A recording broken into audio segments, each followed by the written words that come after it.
নিজেও দুর্নীতি করব না এবং কাউকে দুর্নীতি করতে দিব না। কোনো দুর্নীতিবাজদের জেলা পরিষদে আশ্রয় প্রশ্রয় দেওয়া হবে না। যে দলীয় নেতাকর্মী যে কত খুশি হয়েছে, তাদের প্রত্যাশা পূরণ হয়েছে, এটা আপনারা তো স্বচক্ষেই দেখতে পাচ্ছেন। আমি খুলনাবাসীর আশা পূরণ করতে চাই।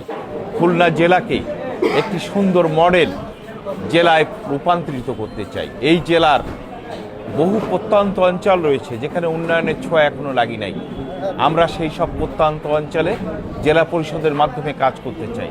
স্বজনপ্রীতির ঊর্ধ্বে থেকে রাষ্ট্রীয় অর্থ যাতে তছরূপ না হয় সেদিকে নজর রেখে আমরা খুলনা জেলা পরিষদের মাধ্যমে উন্নয়ন কার্যক্রম পরিচালনা করতে চাই।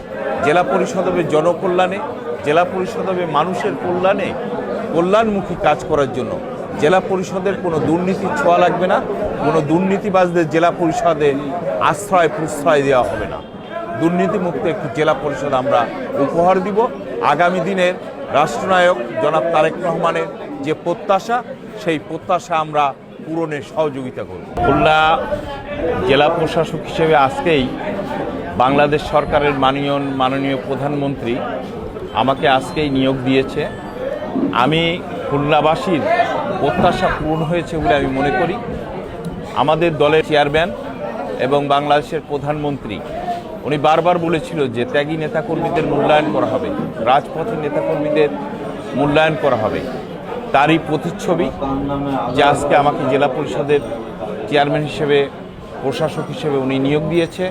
আমি খুলনাবাসীর আশা পূরণ করতে চাই। খুলনা জেলা একটি বৃহত্তর জেলা। এই জেলার বহু প্রত্যন্ত অঞ্চল রয়েছে যেখানে উন্নয়নের ছোঁয়া এখনো লাগি নাই। আমরা সেই সব প্রত্যন্ত অঞ্চলে জেলা পরিষদের মাধ্যমে কাজ করতে চাই। মানুষের মৌলিক চাহিদাগুলো আমরা পূরণ করতে চাই। আমরা খুলনা জেলাকে একটি সুন্দর মডেল জেলায় রূপান্তরিত করতে চাই। এটাই আমাদের লক্ষ্য থাকবে এবং সততা নিষ্ঠার সাথে সকল স্বজনপ্রীতির ঊর্ধ্বে থেকে রাষ্ট্রীয় অর্থ যাতে তছরূপ না হয় সেদিকে নজর রেখে আমরা খুলনা জেলা পরিষদের মাধ্যমে উন্নয়ন কার্যক্রম পরিচালনা করতে চাই। দলীয় নেতাকর্মীরা বাঁধভাঙা জোয়ার আপনারা দেখছেন। দলীয় নেতাকর্মীরা এই রোজার মাসে রোজা রেখে তারাবিতে অনেকে আছে। মানুষের যে উচ্ছ্বাস, যে অনুভূতি প্রকাশ করছে, যা মানুষ দেখছেন যে দলীয় নেতাকর্মী যে কত খুশি হয়েছে, তাদের প্রত্যাশা পূরণ হয়েছে, এটা আপনারা তো স্বচক্ষেই দেখতে পাচ্ছেন।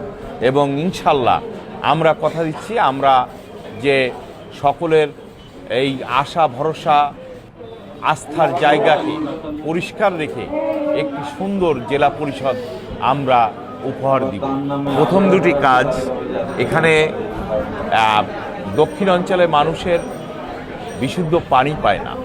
বিশুদ্ধ পানির ব্যবস্থা করা। দক্ষিণ অঞ্চলে মানুষ অনেক বিশুদ্ধ পানির জন্য হাহাকার। সেই পানির চাহিদাকে পূরণ করা এবং পাশাপাশি রাস্তাঘাট, স্কুল, কলেজ, মসজিদ, মাদ্রাসার উন্নয়ন, এইগুলোকে বেশি প্রায়োরিটি দেওয়া হবে। জেলা পরিষদ থাকবে একটি দুর্নীতিমুক্ত এলাকা।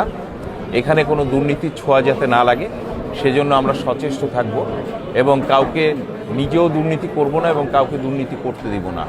সেই সুযোগটি আমরা এখান থেকে কাউকে অবৈধ সুযোগ নেওয়ার কোনো সুযোগ নাই।